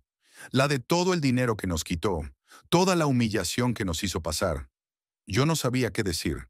Por un lado, no sentía tristeza por la muerte de Mejía. Había sido un hombre que se había aprovechado de nosotros durante años, pero por otro lado, la idea de que yo hubiera tenido algo que ver con su muerte me daba escalofríos. ¿Tú crees que yo...? Comencé a preguntar. Tú no hiciste nada, me interrumpió don Filemón. Tú solo le pediste protección a quien tenía que pedírsela. Lo que pasó después ya no dependía de ti. En las semanas que siguieron, la vida en el barrio cambió de maneras que yo no había anticipado. La noticia de la muerte de Mejía había llegado a toda la delegación, y los policías que ahora patrullaban la zona me trataban con una mezcla de respeto y nerviosismo que nunca había experimentado antes. Nadie me volvió a pedir mordida. Nadie me molestó durante los operativos.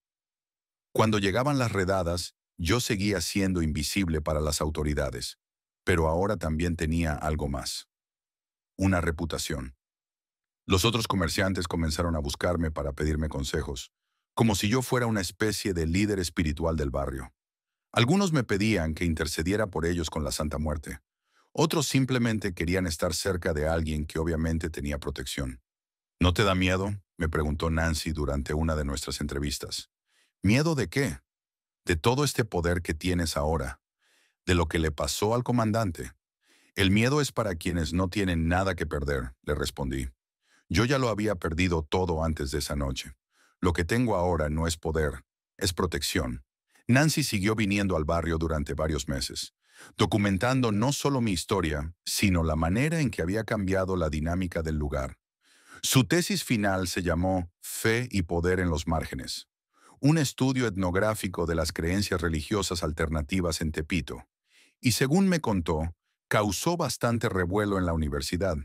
Mis profesores no saben qué hacer con las fotos, me dijo un día riéndose.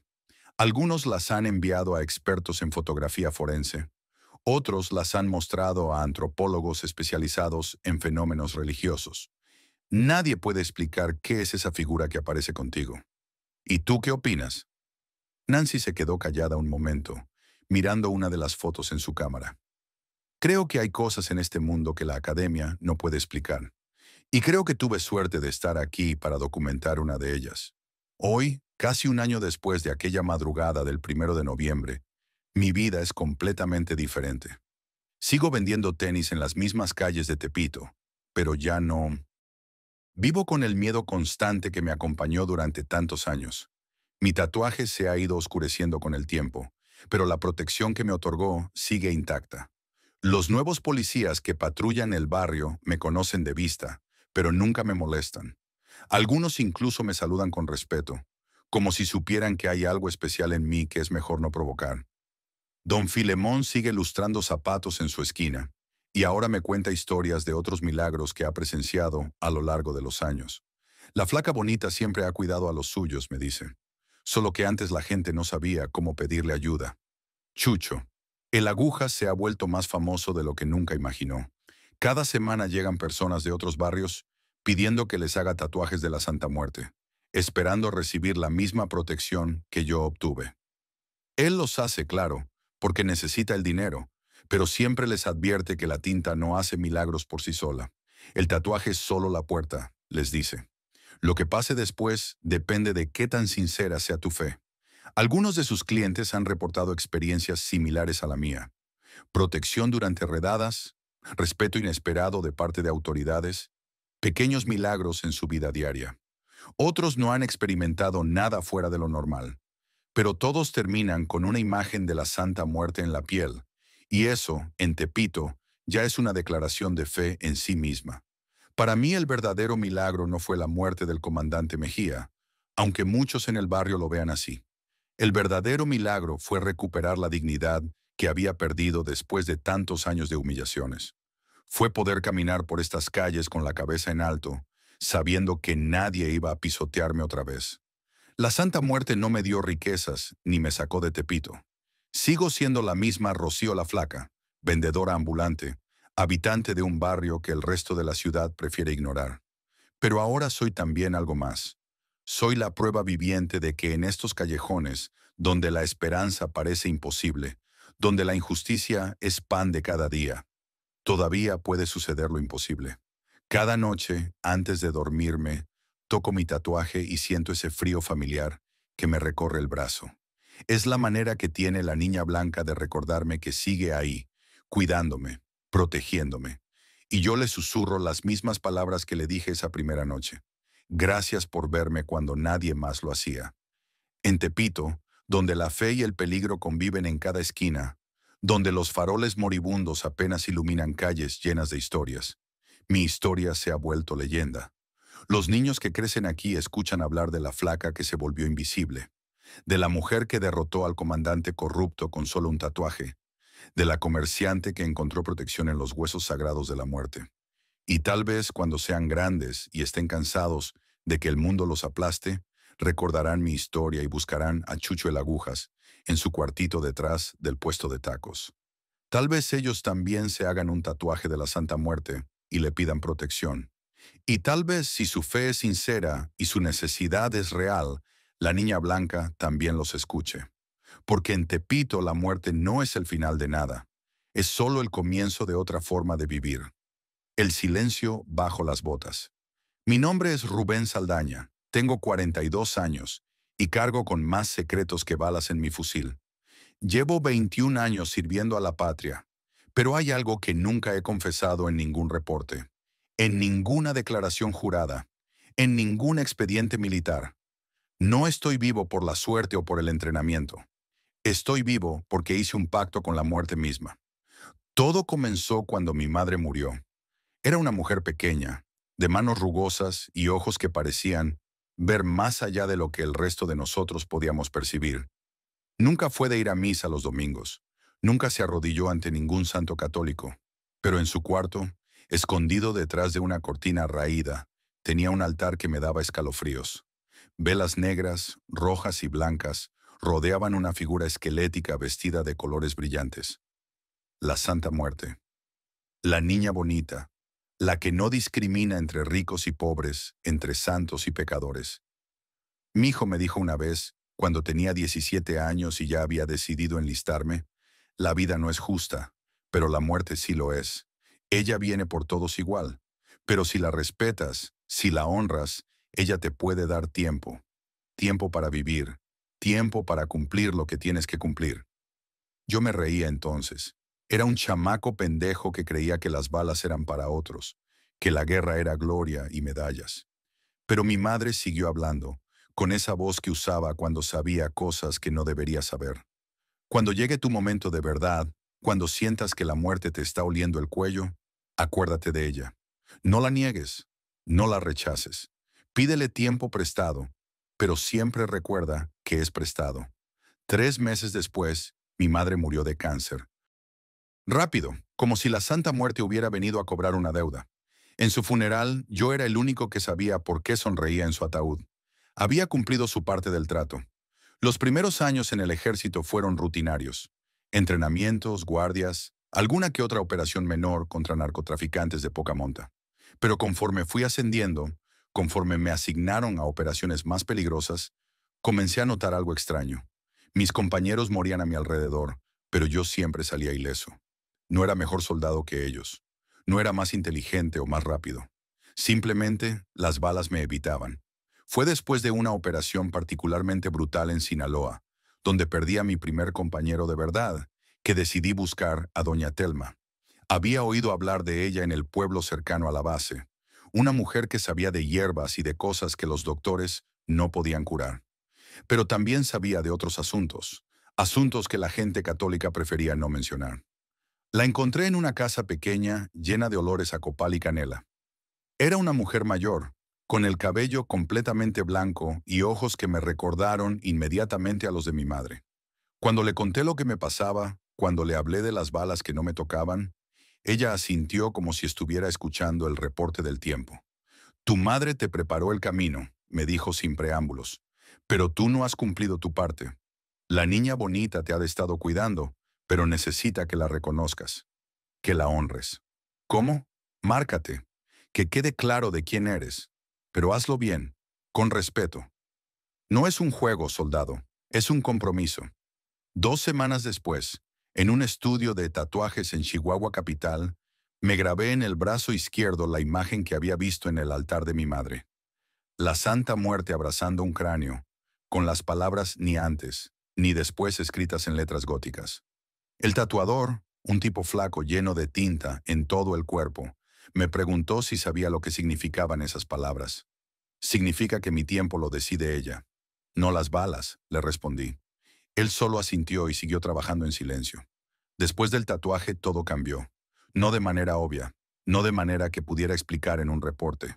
Pero cambió. Comencé a sentir una presencia a mi lado durante las operaciones. No era escalofriante ni aterrorizante. Era protectora. Como si alguien caminara justo detrás de mí, sincronizado con mis pasos, cubriendo mis flancos. Mis compañeros comenzaron a notarlo también, aunque nunca lo dijeron directamente. El capitán Ochoa, un hombre duro como piedra que nunca había demostrado creer en nada más que en la disciplina y el reglamento, comenzó a asignarme siempre las misiones más peligrosas. No como castigo, sino como si supiera que yo tenía algo que los demás no tenían. Saldaña, me dijo una vez después de una operación donde habíamos desmantelado un laboratorio de drogas sin una sola baja, no sé qué tienes, pero quiero que sigas teniéndolo. Los soldados más jóvenes me veían con una mezcla de respeto y superstición. Reyes, un muchacho de apenas 19 años que había llegado hace 6 meses de Guadalajara, siempre me preguntaba cómo le hacía para no tener miedo. Sargento, me decía, usted entra a las casas como si supiera que no le va a pasar nada. ¿Cómo le hace? Reyes, le respondía, el miedo es normal, pero hay cosas más grandes que el miedo. Hay compromisos que uno hace, y esos compromisos te cargan cuando tú ya no puedes cargarte solo. Él no entendía, pero asentía de todas formas. Era un buen muchacho, aunque demasiado curioso para su propio bien. Siempre hacía preguntas, siempre quería saber más de lo que era prudente. Me recordaba a mí mismo cuando era joven, cuando creía que todo tenía una explicación lógica. El Güero Morales, nuestro paramédico, era diferente. Había perdido a su hermano menor en una emboscada el año anterior, y desde entonces cargaba con una tristeza que se podía ver en sus ojos. Pero también cargaba con algo más. Una intuición casi sobrenatural para saber cuándo las cosas iban a salir mal. Sargento, me dijo una noche mientras revisaba el equipo médico, usted sabe que no soy religioso, ¿verdad? Mi hermano era el que creía en santos y vírgenes y toda esa cosa.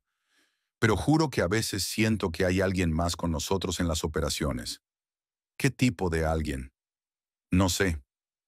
Alguien que nos cuida. Alguien que conoce a la muerte. Esa noche, por primera vez, le mostré mi tatuaje. Saldaña, me dijo una vez después de una operación donde habíamos desmantelado un laboratorio de drogas sin una sola baja, no sé qué tienes, pero quiero que sigas teniéndolo.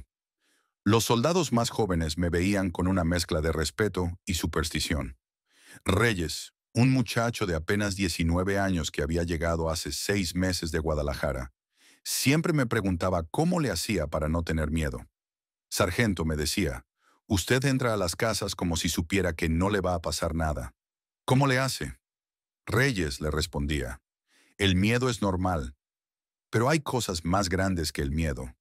Hay compromisos que uno hace, y esos compromisos te cargan cuando tú ya no puedes cargarte solo. Él no entendía, pero asentía de todas formas.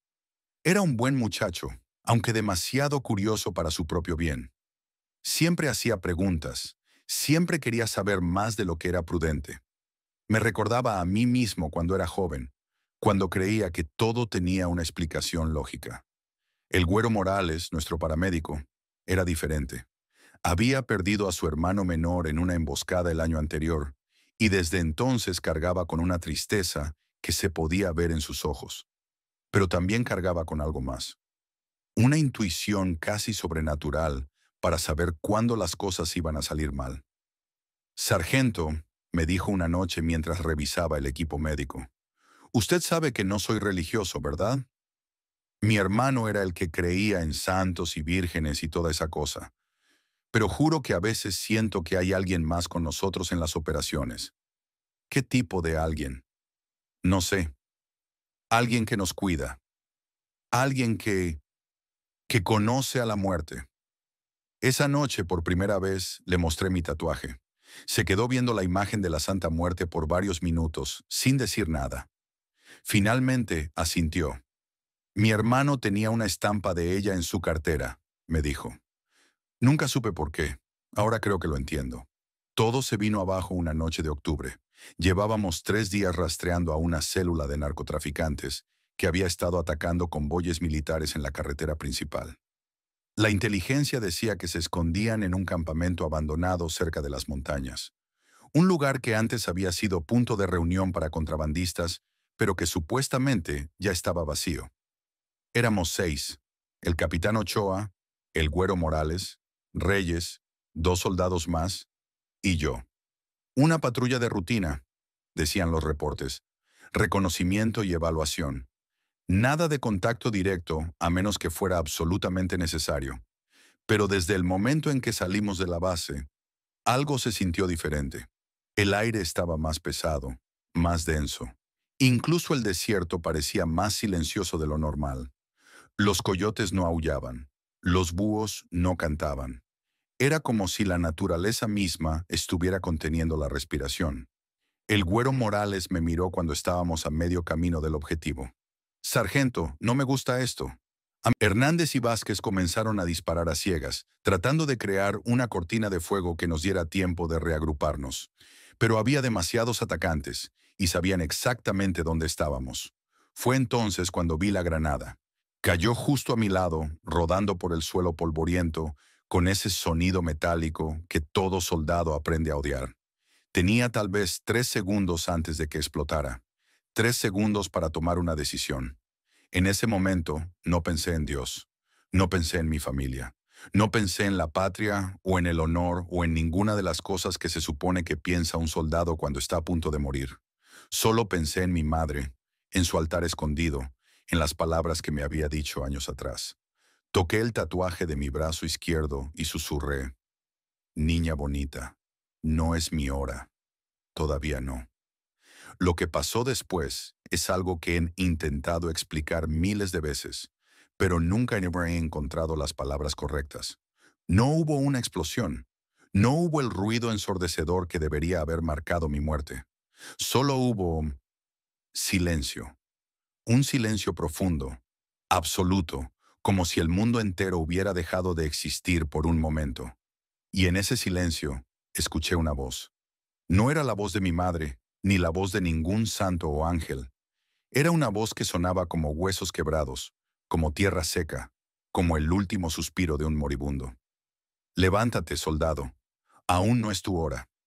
Cuando recuperé la conciencia, estaba cubierto de polvo y tierra. A mi lado, el Güero Morales seguía respirando, aunque tenía una herida en la pierna que sangraba abundantemente. Los disparos habían cesado. El silencio del desierto había regresado. Me levanté lentamente, esperando sentir dolor, esperando descubrir heridas que la adrenalina había enmascarado. Pero no había nada. Mi uniforme estaba sucio pero intacto. Mi brazo izquierdo, donde tenía el tatuaje, ni siquiera tenía rasguños. Fue entonces cuando vi el cráter. Donde había caído la granada, donde yo había estado acostado, había un hoyo perfecto en la tierra. Pero no era un cráter normal. Era demasiado simétrico, demasiado profundo. Y en el borde del cráter, quemado en la tierra como si hubiera sido marcado con fuego, había la silueta de una guadaña. «Sargento», me llamó el Güero Morales con voz débil.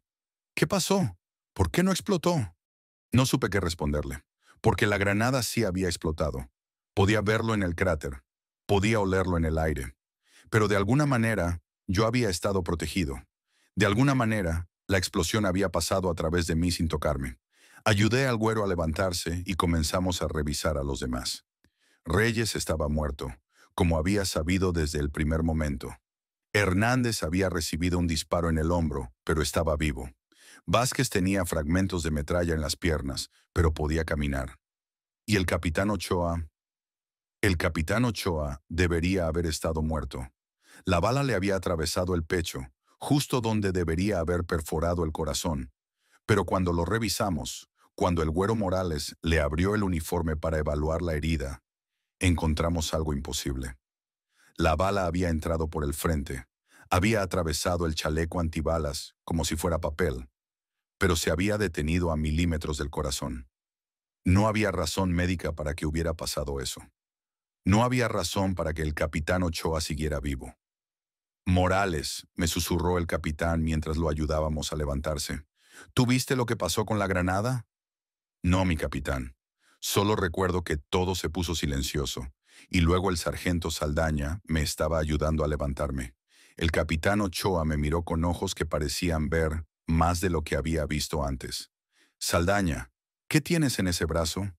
Por primera vez en años no traté de ocultar el tatuaje. Me subí la manga y le mostré la imagen de la Santa Muerte abrazando el cráneo. «Es un recordatorio, mi capitán. Un recordatorio de que mi tiempo no lo decido yo». Él se quedó viendo el tatuaje por un momento largo, y luego asintió. «Entiendo. El camino de regreso a la base fue extraño. Íbamos cargando el cuerpo de Reyes, ayudando al capitán Ochoa a caminar, pero yo no podía quitarme la sensación de que había alguien más con nosotros. No era una sensación aterrorizante, sino protectora. Como si alguien caminara justo detrás de nosotros, cubriendo nuestros flancos, asegurándose de que llegáramos a salvo. Hernández fue el primero en mencionarlo. «Sargento, ¿usted también escucha esos pasos?» Me detuve y presté atención. Efectivamente, había un ritmo de botas sincronizado con el nuestro. Pero cuando volteé, solo vi el desierto vacío bajo la luna. «Son ecos», les dije, aunque sabía que no era verdad. «No, sargento», insistió Vázquez. «Es como si alguien más estuviera marchando con nosotros. Alguien que trata de no hacer ruido, pero que no puede evitar que sus botas toquen el suelo». El Güero Morales, que había estado callado durante todo el camino, finalmente habló. «Es el sexto hombre». «¿Qué sexto hombre?» «El que nos cubrió durante la emboscada, el que nos ayudó a salir de ahí. Güero, éramos 5. Reyes murió». «No, sargento, éramos 6. Cuando estábamos en el suelo, cuando todo se puso silencioso, alguien se puso entre nosotros y los atacantes. Alguien que no pudimos ver, pero que estaba ahí». No supe qué responder, porque en el fondo yo también lo había sentido. Esa presencia que nos había acompañado durante todo el camino de regreso, que nos había protegido, que había marcado la tierra con la silueta de una guadaña. Llegamos a la base cuando el sol ya estaba saliendo. Nos esperaba un equipo médico, oficiales de inteligencia, y el fotógrafo militar que siempre documentaba las operaciones. Mientras el Güero Morales y yo dábamos nuestro reporte preliminar, el fotógrafo nos tomó una foto grupal en la parte trasera del camión que nos había traído de vuelta. «Para el archivo», explicó. Rutina después de cada operación. 3 días después, el fotógrafo vino a buscarme. Tenía la cara pálida y las manos temblorosas. Sargento Saldaña, me dijo, necesito que vea algo. Me llevó a su laboratorio y me mostró la fotografía que nos había tomado. Al principio no vi nada extraño. Ahí estábamos los 4 sobrevivientes, sucios, cansados, pero vivos. Pero entonces el fotógrafo señaló el fondo de la imagen. ¿Ve eso? Al fondo del camión, apenas visible en las sombras, había una figura. Era alta, delgada, y parecía estar vestida con una túnica oscura. Pero lo que me heló la sangre fueron los ojos. 2 puntos de luz blanca que miraban directamente a la cámara. ¿Quién es?, me preguntó el fotógrafo. No sé, le mentí. Sargento, he tomado miles de fotos militares. Conozco todos los trucos de la luz, todas las formas en que las sombras pueden crear ilusiones. Esto no es una ilusión. Hay alguien más en esta foto. Alguien que estaba ahí con ustedes. Esa tarde, el capitán Ochoa me mandó llamar a su oficina. Tenía la fotografía sobre su escritorio, junto con un expediente que reconocí como mi archivo personal. Saldaña, me dijo, voy a hacerte una pregunta, y quiero que me respondas con toda honestidad. ¿Qué pasó realmente en esa operación? Mi capitán, todo está en mi reporte. Tu reporte dice que la granada no explotó. Pero yo vi el cráter, Saldaña. Esa granada sí explotó, y tú estabas justo encima de ella. Se quedó callado por un momento, y luego señaló la fotografía. Y luego está esto, esta figura que aparece en la foto, esta cosa que ninguno de nosotros vio, pero que obviamente estaba ahí. Mi capitán, no sé qué decirle. Dime qué es eso en tu brazo, soldado. Y esta vez, dime la verdad completa. Le conté todo. Le conté sobre mi madre, sobre el altar escondido, sobre doña Telma y el tatuaje. Le conté sobre la presencia que había sentido durante las operaciones, sobre la voz que había escuchado justo antes de que la granada explotara, sobre la promesa que había hecho. Cuando terminé, el capitán Ochoa se quedó en silencio por varios minutos. Finalmente suspiró. Saldaña, tengo 21 años en el ejército. He visto cosas que no tienen explicación. He perdido hombres que debían haber vivido y he visto sobrevivir a hombres que debían haber muerto. Pero nunca había visto algo como esto. ¿Qué va a hacer mi capitán? Voy a hacer lo que cualquier oficial inteligente haría. Voy a mantener la boca cerrada y voy a seguir asignándote a las operaciones más difíciles. Porque sea lo que sea que tengas, Saldaña, está manteniendo vivos a mis hombres. Se levantó y caminó hacia la ventana. Pero esa fotografía no puede existir. No oficialmente. Entiendo, mi capitán. El problema es que no se puede destruir. Cada vez que intentamos eliminar el archivo digital, se corrompe y se restaura solo. Es como si quisiera existir. Esa noche, salí de la base y manejé hasta el pueblo donde vivía doña Telma. La encontré sentada en su patio, como si me hubiera estado esperando. «Ya sé por qué vienes», me dijo antes de que pudiera hablar. «La niña bonita cumplió su parte. Ahora tienes que cumplir la tuya. ¿Qué tengo que hacer?» «Nada que no hayas estado haciendo ya. Sigue siendo su soldado. Sigue protegiéndote y protegiendo a los que están contigo. Pero ahora ya no es un secreto. Ahora es algo que tienes que cargar abiertamente. ¿Y si no quiero?». Doña Telma sonrió, pero no era una sonrisa alegre. «Soldado, tú hiciste un pacto con la muerte. No puedes cancelar ese tipo de contratos. Pero tampoco querrías hacerlo, porque ahora ya sabes lo que es tener a alguien cuidándote las espaldas. Alguien que nunca falla». Regresé a la base esa noche con una claridad que no había tenido en años. Al día siguiente, cuando me puse el uniforme, no me molesté en ocultar el tatuaje. Cuando los soldados más jóvenes preguntaron qué significaba, les dije la verdad. Significa que tengo un pacto con la que no falla, ni antes ni después. Algunos se rieron, otros se persignaron, pero todos entendieron que algo había cambiado, que había algo diferente en el aire, algo que no podían ver, pero que podían sentir. Las operaciones siguieron, más peligrosas cada vez, más complicadas. Pero los resultados eran consistentes. Mis hombres regresaban vivos. No todos, porque la guerra siempre cobra su precio, pero más de los que deberían haber regresado estadísticamente. Los otros sargentos comenzaron a preguntarme cuál era mi secreto. Los oficiales comenzaron a estudiar mis métodos. Pero no había métodos que estudiar, no había secretos que revelar.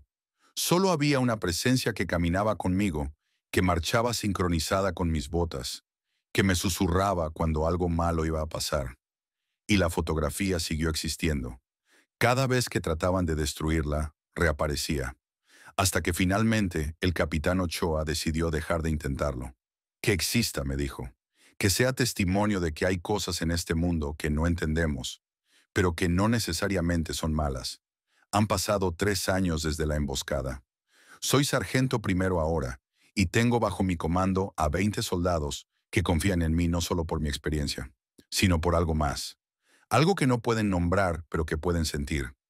Cada vez que marchamos, escuchan los pasos extras.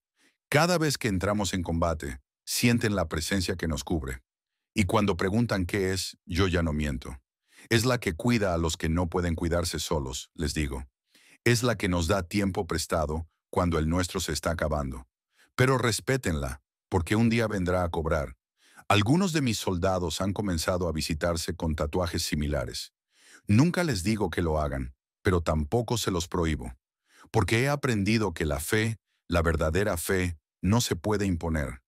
Tiene que nacer de la necesidad, del miedo, de la comprensión de que hay fuerzas en el mundo más grandes que nosotros. El Güero Morales todavía es nuestro paramédico. Nunca se ha tatuado a la Santa Muerte, pero lleva una estampa de ella en su cartera, al lado de la fotografía de su hermano muerto. Dice que es su forma de recordar que la muerte no es el final, sino solo una transición. El capitán Ochoa fue promovido a mayor. Nunca habla públicamente de lo que pasó esa noche, pero cada vez que asigna una misión peligrosa, me busca primero. No porque sea el mejor soldado, sino porque sabe que tengo algo que los demás no tienen. Y yo sigo cargando el secreto, el peso de saber que mi vida no es completamente mía, que cada día que vivo es tiempo prestado, tiempo que algún día tendré que devolver. Pero no tengo miedo, porque sé que cuando llegue mi hora, cuando la Santa Muerte venga a cobrar, será porque ya habré cumplido mi propósito. Anoche un soldado nuevo me preguntó cómo le hacía para no tener miedo en combate. «Sargento, ¿usted nunca tiene miedo de morir?» «Claro que tengo miedo», le respondí. «El miedo es lo que te mantiene vivo. Pero también tengo algo más. Tengo la certeza de que mi muerte no será accidental. Cuando llegue mi hora, será porque ya habré hecho todo lo que tenía que hacer. Y hasta entonces, tengo a alguien que camina conmigo, que marcha sincronizada con mis botas, que se asegura de que pueda seguir protegiendo a mis hombres. ¿Quién es esa alguien?» Le mostré mi tatuaje, ya no escondido bajo la manga del uniforme, sino visible para todos los que quisieran verlo. Es la que no discrimina entre ricos y pobres, entre santos y pecadores. Es la que viene por todos, pero que puede darte tiempo si la respetas. Es la Santa Muerte, soldado, y es la única aliada que nunca me ha fallado. Esa noche, cuando regresé a mi cuarto, me quité el uniforme y me quedé viendo el tatuaje en el espejo. Después de todos estos años, después de todas las operaciones, después de todas las veces que debería haber muerto, la imagen seguía viéndose fresca, como si hubiera sido grabada ayer. Y por primera vez en mucho tiempo, escuché claramente la voz que me había salvado aquella noche. «Buen trabajo, soldado. Pero recuerda, ni antes ni después. Cuando llegue tu hora, será la hora correcta». Sonreí, me persigné por primera vez en años y me fui a dormir sabiendo que, al menos por esta noche, tenía tiempo prestado. Y que mañana, cuando me pusiera las botas y saliera a proteger a mis hombres, no caminaría solo. Nunca había caminado solo, y nunca lo haría, porque tengo un pacto con la que no falla, ni antes ni después.